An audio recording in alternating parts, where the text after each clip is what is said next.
In this video, I'm going to be talking about how much I love working for myself.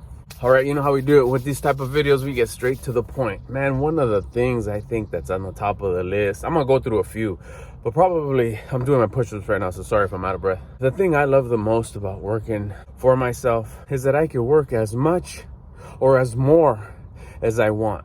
It's not like, okay, you're done, you can go home now. It's like, no, there's still so much to do and so much progress we can make. And I'm like in the zone right now. I'm in the flow. What do you mean stop right now? This is like, it's getting good right now. Why would we stop? When I started working for myself, I had that taste of like, wait a minute. Yeah, okay, we're supposed to stop at 3, but it just got real good and the sun's still out and it's a beautiful day and we're in the flow and we ain't got nothing to do. Why don't we just go till 6 and tomorrow will be another day and we'll take it the way we take it then? I mean, what about if tomorrow something comes up and we need to go do something else or take something else and I won't be able to handle this task that I'm doing right now, that I'm in flow state, that I'm making progress? Why would we stop if we're making progress? That'd probably hand down the number one thing, that I have control on how much I want to go or how much more I want to go without nobody dictating and telling me that's enough, it's time to stop, it's time to go. Following directions got old real fast. I mean, that was really just squeezed out of me during like my younger years, like in school.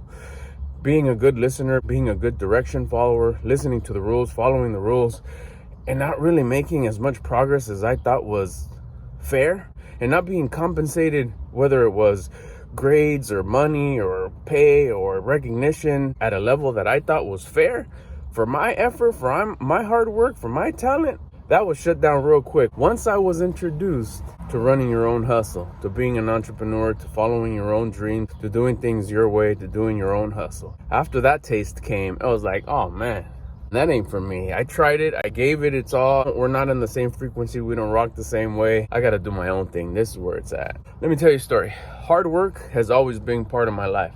Ever since I was a little kid and I could hold a hammer, I've always been my dad's helper. And I loved it. I learned so much. I get the chills talking about it.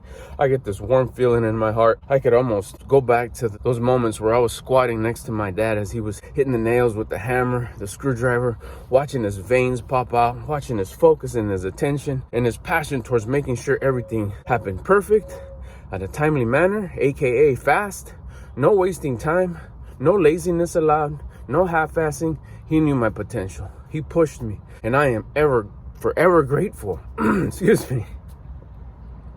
Hold on. And I'll be forever grateful for the man that he helped me become with that work ethic. I love you, Pops. Gracias, Pops. Lo quiero mucho. Okay, so now we fast forward that to the day I turned 16. I interviewed for my first job at like 15 3/4. I remember sitting there with my shirt and tie, ready to go, SpongeBob status, getting interviewed, and the guy said, you can't start working, you're only 15. It's like, yeah, but I'm 16 in like 2 months. I'll start working then. When do you want to start working? I go on December 11th. He's like, that's your birthday. That's when I want to start working. What? I think that moment is when the dude said, I'm gonna hire this guy because he wants to work. He was right. I wanted to work. I was ready to work. I wanted to make money. I had that ambition. Like, okay, I got the hard work. You're providing me a job. It's a perfect thing. I know I'm not going to be underqualified. I know you're not going to be disappointed in my work ethic. I know I'm going to kill it. Just teach me how to do it. All you want me to do is clean up tables? What? Shit, I could build cabinets. I could do yard work. I could do roofing. I could do flooring. I could whatever you want. I could probably handle tools better than you can, grown man. And all you want me to do is freaking clean up tables? Clock me in. Give me that paper. I got you. Sure enough, he said, you're hired. All I needed was a work permit from school. Man, come on. Let me charm my way through this paperwork. Let me get that work permit.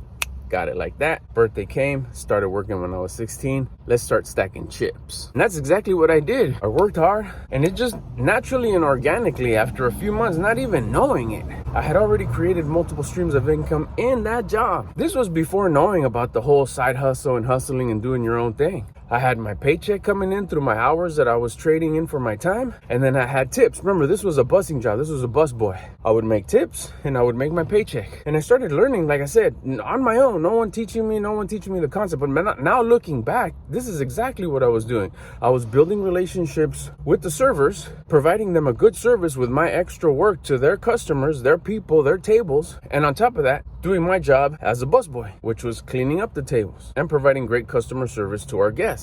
So I had 2 jobs at the same thing. My main hustle was cleaning tables. My side hustle was providing a service to the servers. So boom, instantly, 2 streams of income, same job. While I was in school, my brother gifted me an airbrush gun. I love drawing, all kinds of drawing, specifically urban art, hip hop art, graffiti art.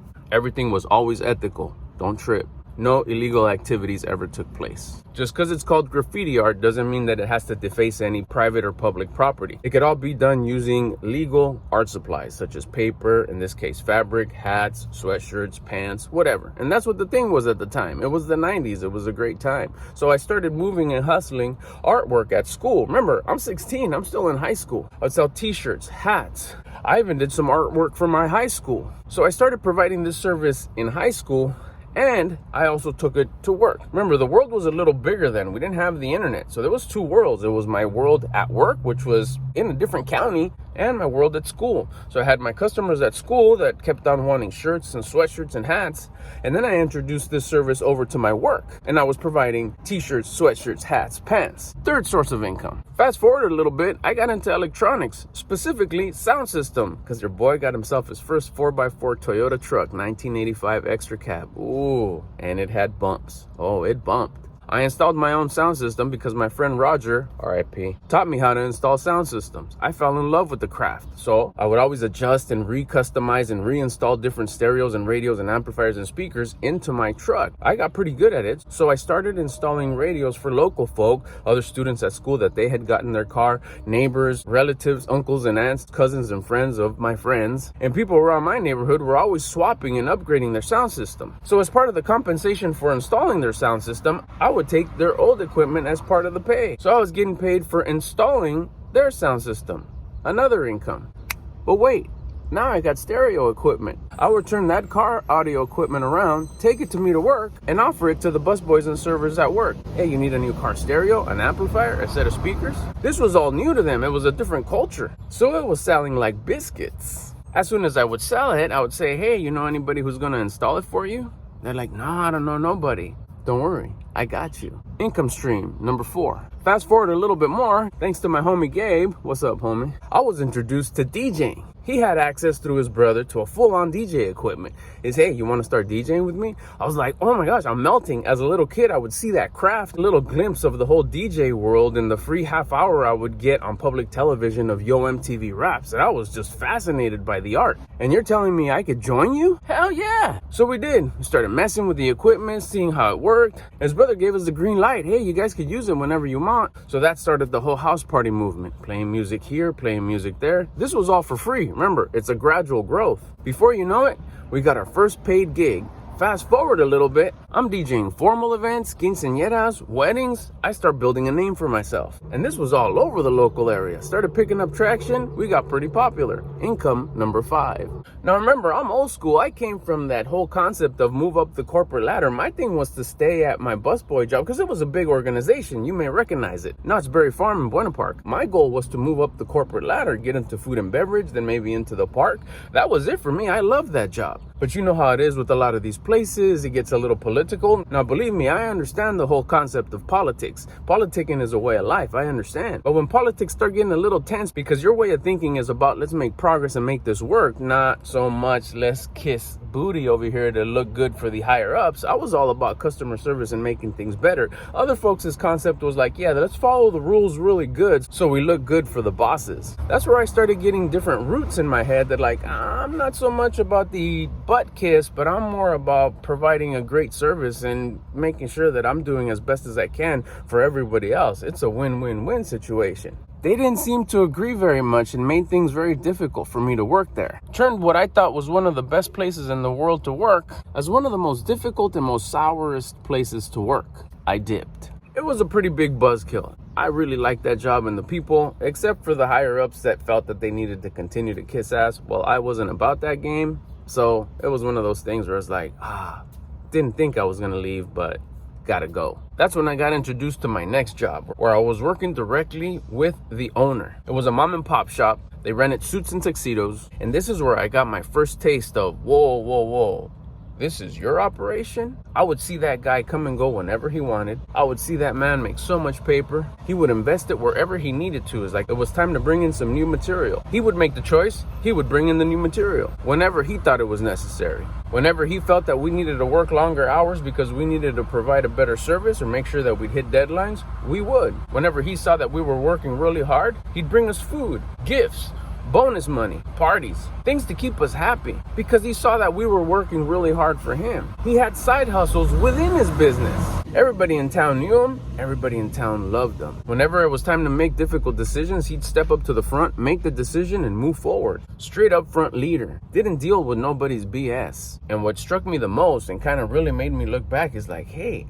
he doesn't have to answer to no one. I also noticed that when it was really slow, he was the only one at the shop. But when it was really busy, he was nowhere to be found, unless it was the day when he'd come clean out the register. He had nice things, a nice family, nice vacations, and more than anything, that stood out the most, it's like, this dude has freedom of his time. He could do whatever he wants, whenever he wants. And I'm not talking about not working. I was talking more of, if he wants to work long hours because he feels that it's necessary, he can. And if he feels that he needs just to take some time off for his kids that were little at the time, or his wife, or his house, or a vacation, or a trip, or a meeting where he was going to meet more people that was going to bring in more business, he would. That fascinated me. And that's where I got the taste of, you can work for yourself and make a full living of it? That whole time I was there, I asked that man so many questions. And what was so cool is he was so willing to give me so many answers. Although I did have many jobs after that, on and off, some long, some short. But that was that beginning moment where I knew that that's what I wanted to do.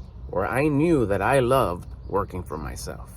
This was a super cool video to do. If you relate to me, if you're digging what I'm talking about, hit the like button. If you stayed to the end, hit the like button. In the comments, drop a quick little story if you love working for yourself, if you've ever tried it, if you're looking into it, when you first got a taste of working for yourself or met someone that did. I know now it's a lot more popular than back then in the 90s, but I'm sure people still right now are getting the first, whoa, can you? If that's you, drop a comment. And you know we're dropping content daily, so make sure to subscribe so we can kick it.